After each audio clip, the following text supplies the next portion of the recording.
I fucked up and the motor is back apart.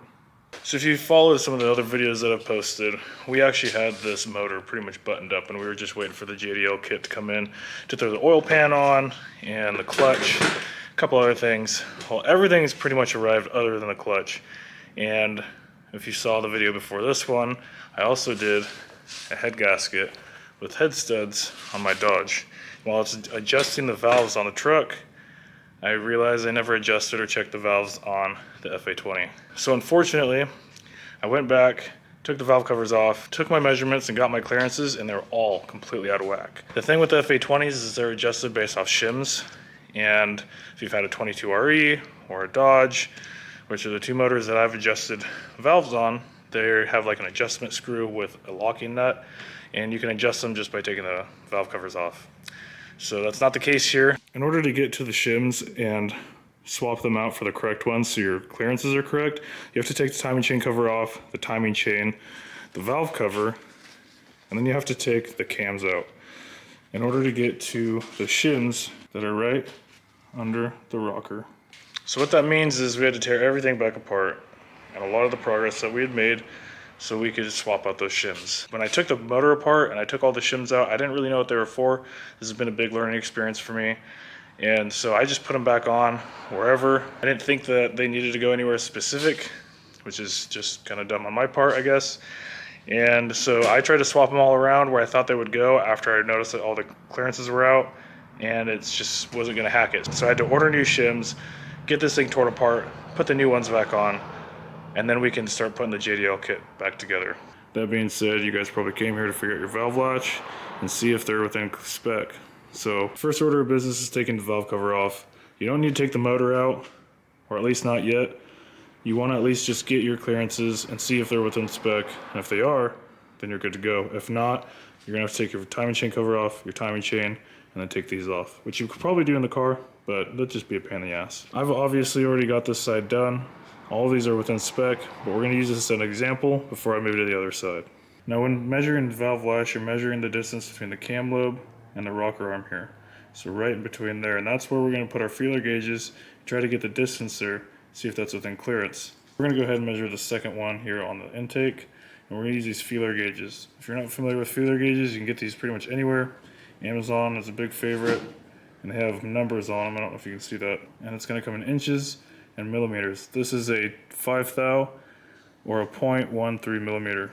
I know this is a 0.13 millimeter because, like I said, I've already went through and put the new shims on and measured these out, so it is correct. You're going to take your feeler gauge and you're going to put it right in between the cam lobe, like I said. It can be a little tough to get it in there, but you don't want to have to force it too much, and you also don't want it to just go in super easy. You want just a little bit of drag, and as you can tell, this is either perfect or it might even be a little tight. Once you get that clearance, you're going to want to go through and do all of these. And you're going to take a piece of paper and you're going to write it down. So the way that I recorded all my clearances, as I numbered it 1 through 8 for both passenger and exhaust. I don't have the exhaust on yet because we haven't done it. 1 being the topmost left, top being the intake. So it just depends on how you're looking at it. As long as you record it and you remember how you recorded it, it shouldn't really matter. I took all my clearances and wrote them down 1 through 8. This is actually with a 1 in front, or a dot in front of it. So it's actually 0.13, 0.13, 0.13, 0.22, and so on. All these are now within spec, but at one point they weren't. So if they're not within spec and you have to take everything off, take the shim out from the valve that's out of spec and record that right next to it. You're going to use these in an equation to find out the shim that you need, and this is where it gets kind of tricky. Once you have the shim and your clearance recorded, you're going to come over and you're going to use this equation. This is the intake equation. Exhaust is pretty much the exact same. I'll have these listed in the bio so you guys can copy them and remember them. But we're going to use the intake as an example, and I'll explain the exhaust. So the equation is remove shim plus the clearance that you drew minus the target clearance times 1.54. Take that, add it to your removed shim, and you're going to get the shim that you need. And I'm going to break this down for you. So this is just a hypothetical situation. I didn't have this shim and clearance on anywhere on the motor, but I just wrote it down just to give you guys an example. So we have a 1.98 shim and 0.18 clearance. This is how it's all wrote out. And you're going to start by subtracting the 0.18 by the 0.13. Once you get the total of that, you're going to take whatever the total is and multiply it by 1.54, and you're going to add it to 1.98, and that would be the shim that we would need in that situation. Exhaust is almost identical, except it's going to be, instead of 0.13, it's 0.24, and instead of multiplying it by 1.54, you multiply it by 1.69. Like I said, this will be in the bio, so you guys can reference that. The reason for this target clearance is because the spec is actually 0.1 to 0.16 on intake and 0.21 to 0.27 on exhaust. These are just middle markers, so 0.13 is exactly in the middle, 0.24 would be exactly in the middle for exhaust, and that's what that comes from. The multiplier, I don't know, that was just fucking Subaru. I don't know what they put that there for. So as you can see, if you understand it now, it's really not that complicated. It just seems a little complicated at first. But once you get those all figured out, you can order your shims, put them back in, clean everything up, and torque it down, which is exactly what we're gonna do right now. Before we move on to that though, I will say that there are some people online that run a little bit tighter tolerances, might even have different equations, but I know this equation works because I used it for my motor and I got the exact shim that I needed and it showed the exact clearance it said it would. So I'm giving you guys that advice because it's proven to me. Nonetheless, let's get this thing cleaned up, go ahead and torque these back down and move to the exhaust.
Once all of this is on, you've got all your caps on, you've got RTV on all these, and they're all seated. We're gonna go ahead and torque this down. The torque spec is 13.3 pounds. If you go a little heavier, 13.5 or 14, it's not gonna be a big deal. There is a torque sequence, so we're gonna start on this side, which would be the intake side. We're gonna work our way in to out. So 1, 2, 3, 4, 5, 6, 7, 8, 9, 10, 11, 12.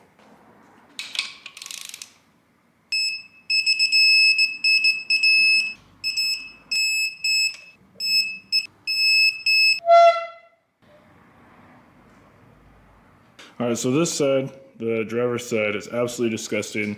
Obviously I had this put together and if you tear yours apart, there's probably gonna be RTV everywhere. That red stuff is assembly lube, which is the same stuff I put on the other side. You don't have to use that when you assemble this back together, but it's better than oil.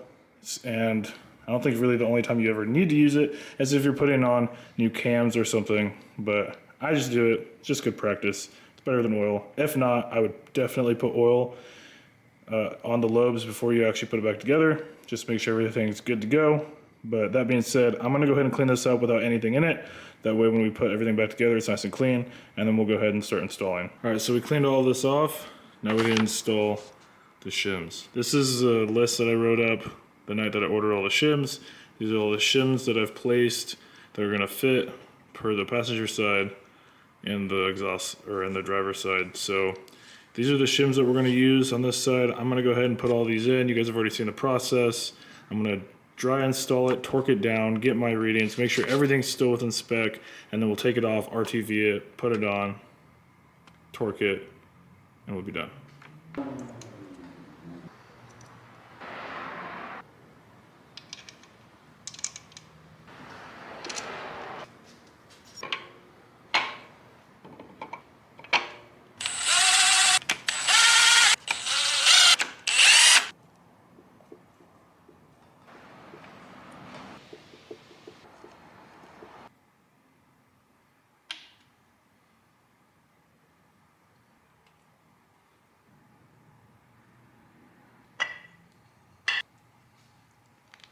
So all of this is back together.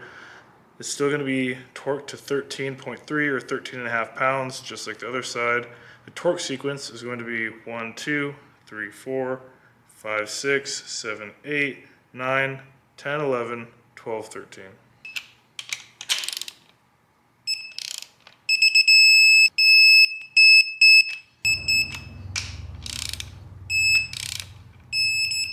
And just like that, everything's put back together. Our clearances are correct. Now the only thing that we have to do is put the timing chain back on, the timing chain cover, and then we can put the valve covers back on. Alright, before we end this video, a couple of important pieces of information that I want to leave you guys with, because I'm not going to completely assemble this motor in this video. I still have to do the timing chain, throw the timing chain cover on, and then obviously the valve cover, but that's going to be in the next video. When you go to put your cams back in and reassemble all of this after doing your valves, you want to take note on where your cam caps are and where they go. The other side, these two are pretty obvious, but these can easily get mixed up, and I've done it in the past, and if these get mixed up, your cams are going to get bound up, and you can end up just wrecking your cams, and then you're due for new cams, which gets super fucking expensive. If you look at your cam caps, you can notice that there's numbers on here, and then there's also an E, and on that one there's an I. Same goes for these two in the back. There's also an arrow on these caps, specifically on the middle ones. These back ones don't really need them because obviously they only fit one way.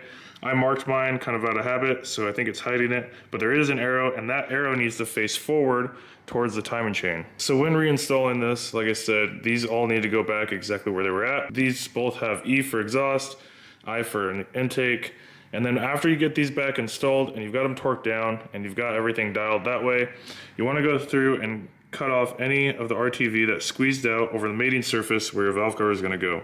That way it seals and you don't have oil leaks. So that pretty much concludes this video. This video is only going to be on how to adjust your valves.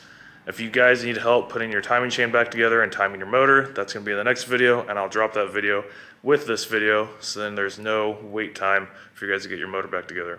I hope you guys enjoyed. If you have any questions, if you have any comments, if you just want to bullshit, drop something in the comment section and I'll be there. Like, subscribe, it'd mean a lot. Until next time, I'll see you guys later.